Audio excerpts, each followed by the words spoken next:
રાજ્યમાં અંગ દજાડતી ગરમી પડી રહી છે। આજે સૌથી વધુ ગરમી સુરેન્દ્રનગરમાં 45.3 ડિગ્રી, બનાસકાંઠામાં 45.1 ડિગ્રી તાપમાન નોંધાયું। અમદાવાદમાં 44.1 ડિગ્રી અને ગ્રીન સિટી ગાંધીનગરમાં 44.9 ડિગ્રી ગરમી પડી। મહેસાણામાં 44.2 ડિગ્રી, વડોદરામાં 44 ડિગ્રી, ભરૂચમાં 41.8 ડિગ્રી, વલસાડમાં 40.6 ડિગ્રી તાપમાન નોંધાયું। ગુજરાતમાં અનેક શહેરોમાં કાળઝાળ ગરમી પડી રહી છે। ભાવનગરમાં પણ 42.6 ડિગ્રી તાપમાન, રાજકોટમાં 44.6 ડિગ્રી તાપમાન નોંધાયું। રાજ્યભરમાં ગરમીનો પ્રકોપ યથાવત છે। અમદાવાદ, ભાવનગર, બનાસકાંઠા, રાજકોટ, જૂનાગઢ, પોરબંદર અને કચ્છમાં ગરમીનું ઓરેન્જ એલર્ટ અપાયું છે, જ્યારે સુરેન્દ્રનગર, આણંદ, અમરેલીમાં યલો એલર્ટ।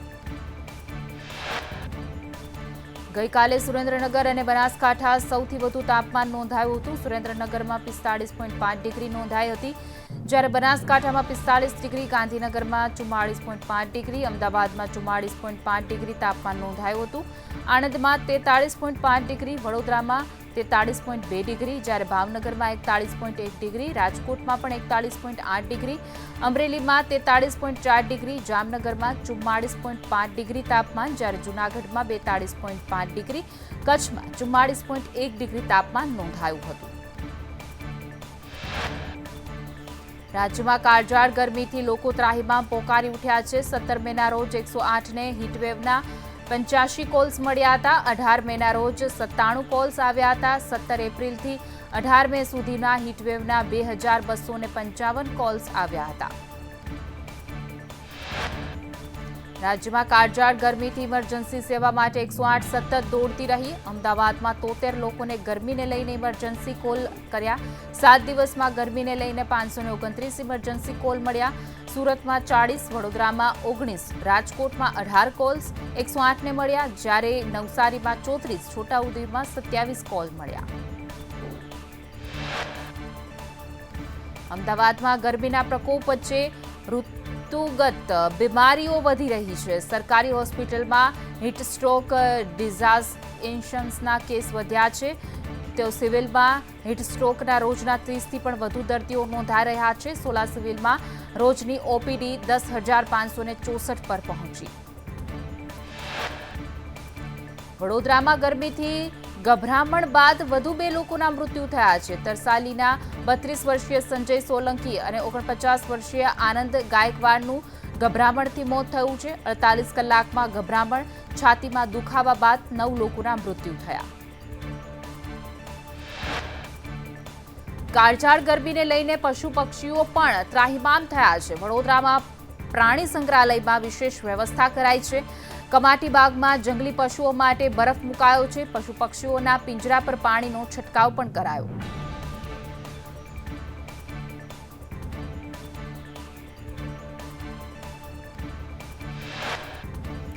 દેશના 9 રાજ્યોમાં ભીષણ ગરમીનો પ્રકોપ યથાવત છે। ઉત્તર પ્રદેશના આગ્રામાં તાપમાન 47.7 ડિગ્રી નોંધાયું।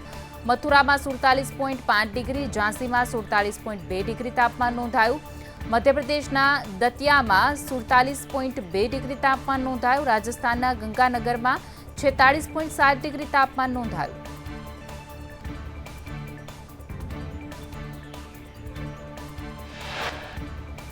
તો આ તરફ હરિયાણાના નૂહમાં 47.2 ડિગ્રી તાપમાન નોંધાયું। પંજાબના બઠિંડામાં 46.7 ડિગ્રી તાપમાન નોંધાયું છે। બિહારના બક્સરમાં 44.9 ડિગ્રી તાપમાન નોંધાયું। ચંદીગઢમાં 44.2 ડિગ્રી સુધી પહોંચ્યું છે ગરમીનો પારો। તો હિલ સ્ટેશન દહેરાદૂનમાં પણ 40 ડિગ્રી પહોંચ્યું તાપમાન। હિમાચલ પ્રદેશના ઉનામાં 44.4 ડિગ્રી તાપમાન નોંધાયું છે। ઉત્તર પ્રદેશ, બિહાર, હરિયાણા, પંજાબમાં ગરમીનો પ્રકોપ યથાવત રહેશે। ઉત્તરાખંડ, રાજસ્થાન, મધ્યપ્રદેશ અને ગુજરાતમાં હજુ પડશે આકરી ગરમી। તો આગામી 4 દિવસ હજુ હીટવેવ રહેવાની શક્યતા વ્યક્ત કરાઈ।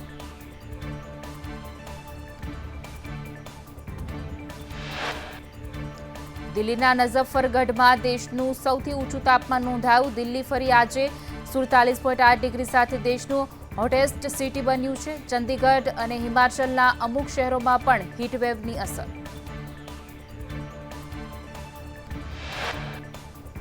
ઉત્તર પ્રદેશના આગ્રામાં 47.7 ડિગ્રી તાપમાન નોંધાયું।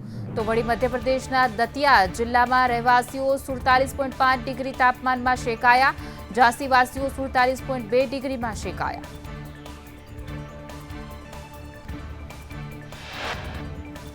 ભારતમાં નૈઋત્યના ચોમાસાનો વિધિવત પ્રારંભ થયો છે.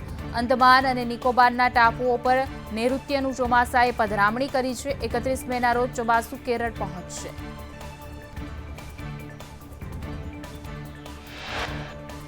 કેન્દ્રીય હવામાન વિભાગની આગાહી મુજબ ગુજરાતમાં નૈઋત્યનું ચોમાસું 19 થી 30 જૂન વચ્ચે પધરામણી કરશે. ગત વર્ષની સરખામણીએ આ વખતે કેરળ સહિત ગુજરાતમાં ચોમાસું વહેલું પહોંચશે.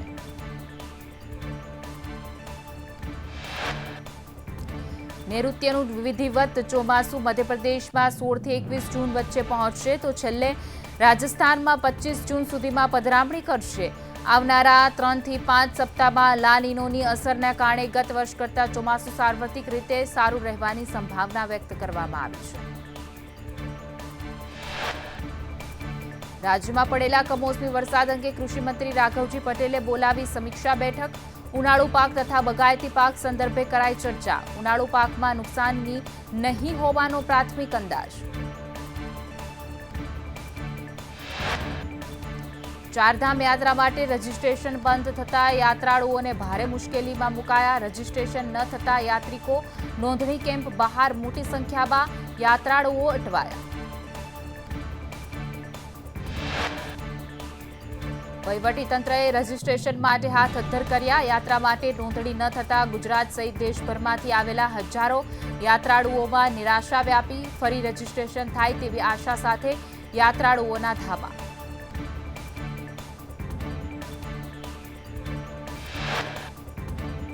વડોદરામાં માધવ ગ્રુપ પર આઈટી વિભાગના દરોડા. 200 કરોડ ઉપરાંતના શંકાસ્પદ વ્યવહારો મળી આવ્યા.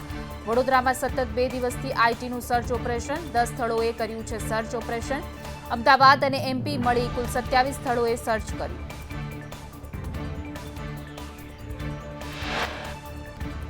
ગીર ગઢડામાં વિદ્યાર્થીનું બ્રેઇન વોશ કરવા મુદ્દે જિલ્લા બાળ કલ્યાણ સમિતિ તપાસ રિપોર્ટ સોંપશે. જિલ્લા બાળ કલ્યાણ સમિતિ દ્વારા કરાયું છે કાઉન્સેલિંગ.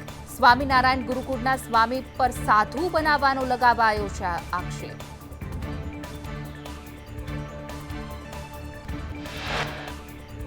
બનાસકાંઠાના કાંકરેજમાં રેતી ભરીને દોડતા ડમ્પર ચાલકો બેફામ બન્યા. ગઈકાલના ડમ્પર ચાલકો ગાઈડલાઈનના ડમ્પર ચાલકો ધજાગરા ઉડાવી રહ્યા છે.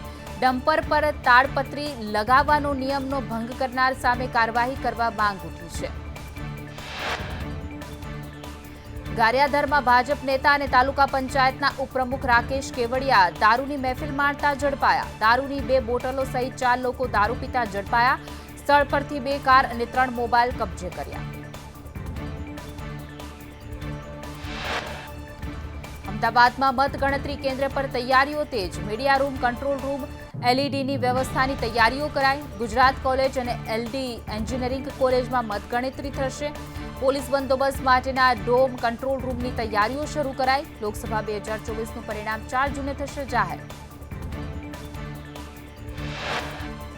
વડોદરાની એમએસ યુનિવર્સિટીમાં સ્થાનિક વિદ્યાર્થીઓના પ્રવેશનો મુદ્દો ગરમાયો. યુનિવર્સિટીના બોર્ડ પર સ્થાનિક વિદ્યાર્થીઓને પ્રવેશ આપવાની માંગ કરતા પોસ્ટર લાગ્યા. એબીવીપીએ વિવિધ ફેકલ્ટીમાં પણ પોસ્ટર લગાવ્યા. સ્થાનિક વિદ્યાર્થીઓના પ્રવેશની ટકાવારી ઘટાડતો રોષ જોવા મળ્યો. શિક્ષણના વ્યાપારીકરણથી વિદ્યાર્થીઓને સજાના પોસ્ટર. પોસ્ટરમાં વિદ્યાર્થીઓને સજા, ખાનગી કોલેજને મજાના સૂત્રો લખાયા. પ્રવેશની ટકાવારી ઘટાડી હોવાની વાતને લઈને રોષ જોવા મળ્યો. અમદાવાદમાં ચોમાસા પહેલા જ નવા બનેલા રોડ બેસવાનું શરૂ થયું. ચાણક્યપુરીમાં 1 મહિના પહેલા બનેલો રોડ બેસી જતા ખાડા પડ્યા. રોડ બેસવાની ભીતિને લઈને બેરિકેટિંગ લગાવીને આ ખાડા કાન કર્યા તંત્રએ.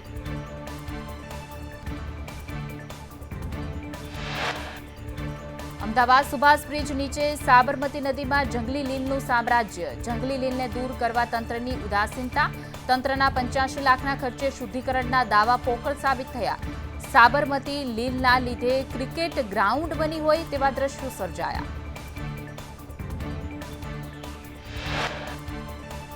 રાજકોટના સાંઢિયા પુલ ઉપર બુધવારથી પરિવહન બંધ થશે. નવીનીકરણની કામગીરીને લઈને સાંઢિયા પુલ બંધ થશે.